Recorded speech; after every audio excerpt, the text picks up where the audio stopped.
What is up, everybody? We are 1 week away from opener here in Tennessee. Man, I tell you, it's been a long, hot summer. The garden has kept us crazy busy this year. My workload has been busier this year than it has been in probably the last 3 or 4 years. So between work and the garden and everything else that was going on, I'm ready for hunting season. Woke up this morning, it was about 52 degrees. We've got a nice cool wave coming through here following a tropical storm that kind of blew through earlier in the week. Man, this is awesome. All the garden stuff has already been ripped out of the ground. I've got my work cut out for me though. I've got a lot of bush hogging to catch up on after having rain for 3 or 4 weeks pretty continuously. The fields, they hadn't grown a lot before then because we went roughly 6 weeks with no rain. And then we went 4 or 5 weeks with rain almost continuously. The fields have exploded, but the good thing is, so have the food plots. My summer food plot has absolutely gone nuts. It's over my head in a lot of places. The corn, the sorghum, the lab's just climbing the corn and the sorghum. The sun hemp is going wild in there. The soybeans, the cowpeas, it's amazing. And the deer are starting to hit it really hard too. So I've still got to get some tree stands set. I did put a ground blind up the other day, but let me go take you look over here and take a look at this too though. We got a little something special happening right now too here, and I'll go show you. Alright, so here's something we got going on right now. Directly behind me here is my Persimmon Grove. It's here on top of the hill at my farm. My uncle used to feed his cattle right here in the middle of all this. So there was years worth of hay and cow manure just all in this whole area, and the persimmons here have responded just incredibly. These are some of the largest persimmon trees I've ever seen. A lot of these trees are 18 to 20 inches in diameter. I can't even begin to guess how tall they are. There are no limbs on these trees till you're probably 20 feet up in the air. That's how big these trees are. And then the whole tops are just hanging full of giant persimmons. Let me go over here and see if I can find one to show you. Alright, well, I managed to find a few of these persimmons over here. See if you can see them here. So, these persimmons actually started dropping last week. And these trees here, this one cluster of trees, I've got 2 other clusters of persimmon trees up here on my place.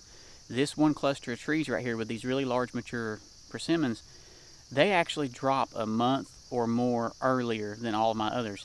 And they always drop these really large, super sweet persimmons. I was actually eating these up here yesterday.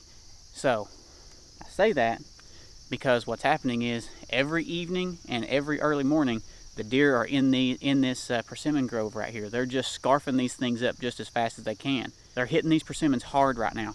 I can take you over here and go show you the other persimmon trees, and you'll see they're not anywhere close to even being ripe yet.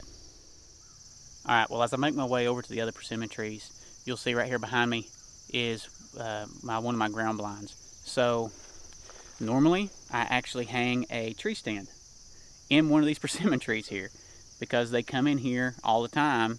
They feed along the edge here. They'll browse on the edge of the fence row.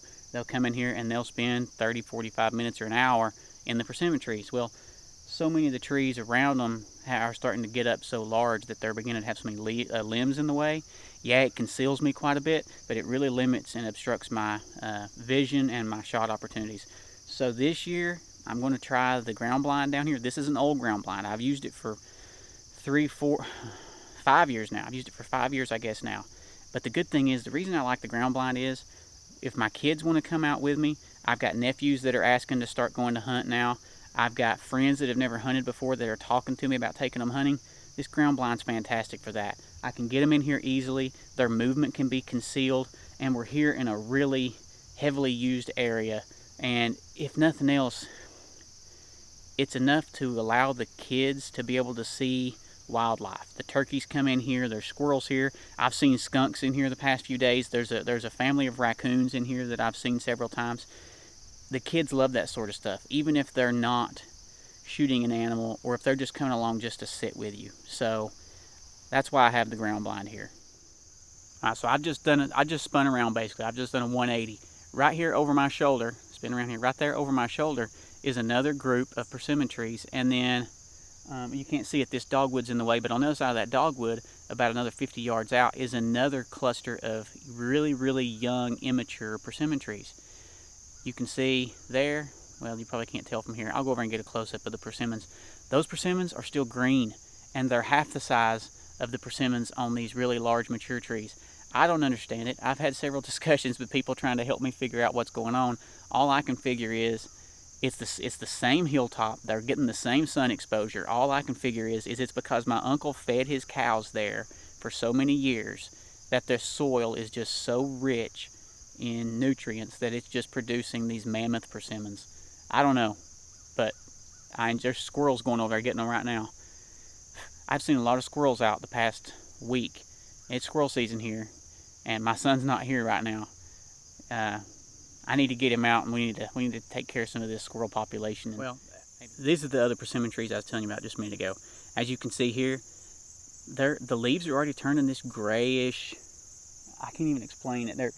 These leaves are totally changing colors. Those over there are still lush and green, and these persimmons themselves, the fruit, are still green and hard. And like I said before, they're about half the size of those over there. These are out in the middle of a field. They get plenty of sunlight. They're on the same. They're 50 yards away from the other cluster persimmons. Man, I just keep finding stuff to show you. I mean, I want to highlight the different food sources that we have here. Some of it I planted. Some of it just happened naturally. So behind me here are a bunch of dogwoods, old mature dogwood trees that my dad transplanted up here about 45 years ago.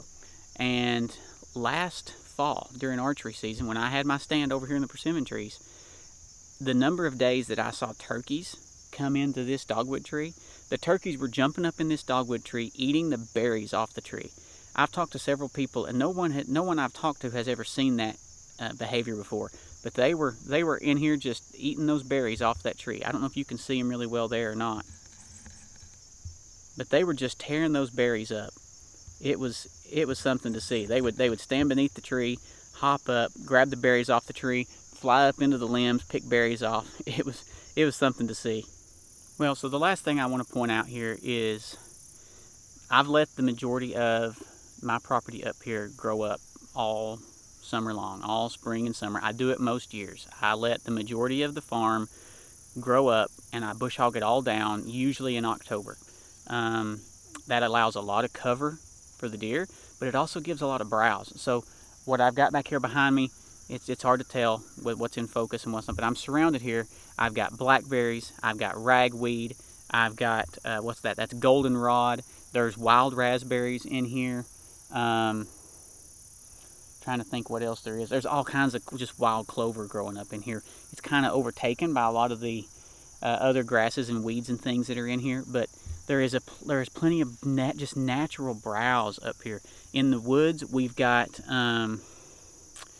what is that called? We got winter creeper, we've got English ivy in a couple of places. There's lots and lots of honeysuckle everywhere up here. So there's a lot of just natural browse here for the deer, in addition to the kind of stuff that I'm doing myself, like this food plot back over here. Anyway, I gotta get on the tractor. I've got a lot of work left to do up here. We're picking pumpkins today. We got potatoes to dig today. So I gotta get some of my bush hogging and stuff done here so I can jump onto that. We've got potatoes to take to market probably on Monday. The wife has been selling some already the past 2 days. I'll tell you what, pumpkins are expensive this year. I don't know if it's because of the drought that hit or what it was, or maybe pumpkins the cure for COVID. I don't know, but people are buying pumpkins like crazy right now, and they're paying a lot of money for them. And thankfully, we have a lot of them to take to market. So I'm going to get to it over here. I got a lot of stuff to get done today. Hope you enjoyed this video. One more week, and deer season's here. Hope you have a blessed season. Stay safe. God bless.